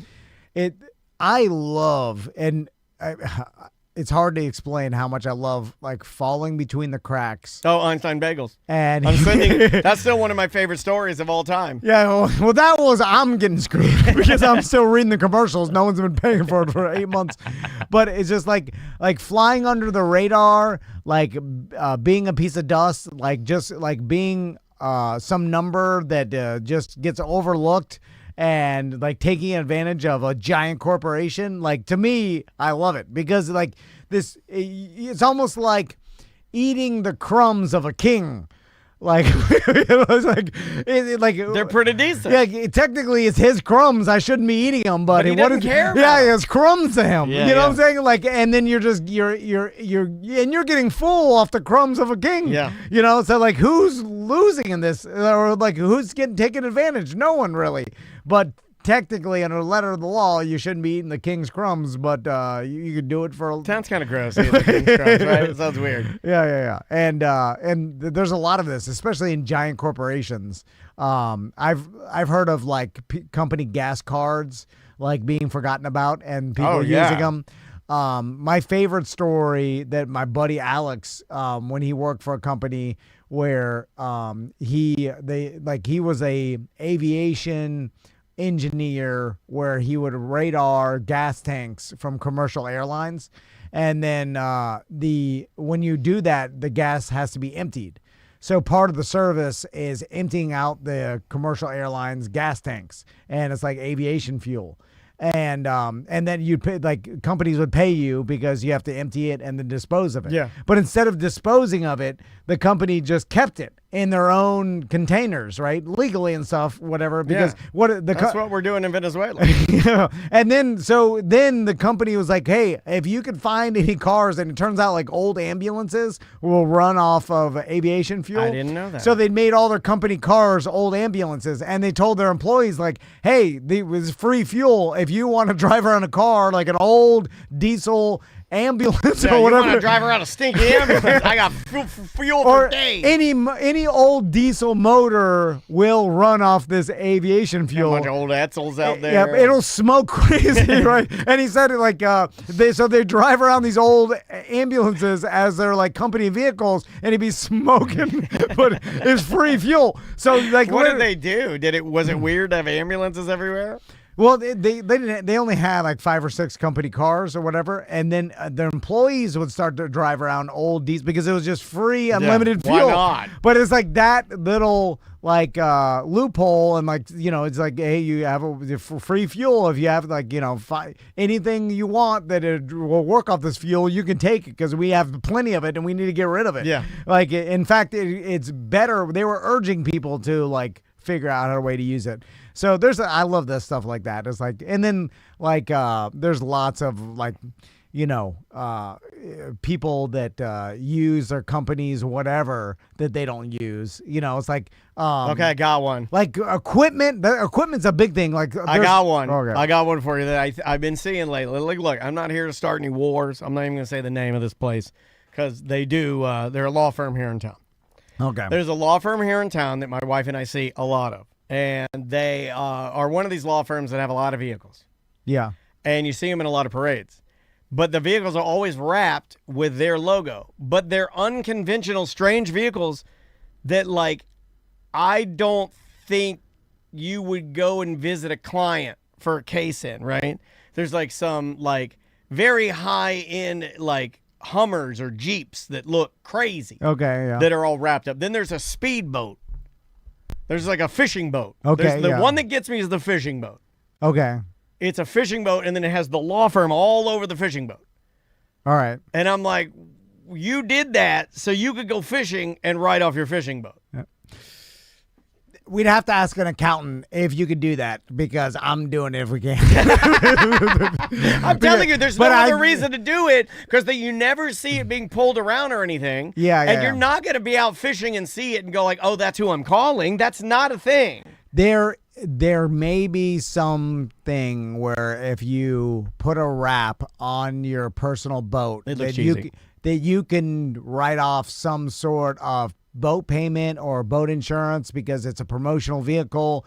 It could be like that. Well, it smacks of that. When I see it, I'm like, well, that's just, yeah. What are you doing? Although a lot of things are not write-offs like we think, like, the going to lunch, you can write off everything. And like that, they got rid of that a long time ago. If you have an accountant that's willing to bend rules, anything's a write-off. But if you have a by-the-book person, nothing is a write-off. Well, also, you're only in trouble if you get audited, which is there's a percentage chance. Like, and then you start to learn that, you start living your life with only math and statistics, you're like, oh, what is the chance of getting audited? And then when you actually ask ChatGPT, and it's a surprisingly low chance. And you're like, man, I'm doing all this for a 5% chance. Like there's a 95% chance I'm getting away with it. Yeah. But you start phrasing it like that. Look at everything like that. Look at cancer like that. Look at plane accidents and like all the things that people are scared of, and look at the chance of it not happening.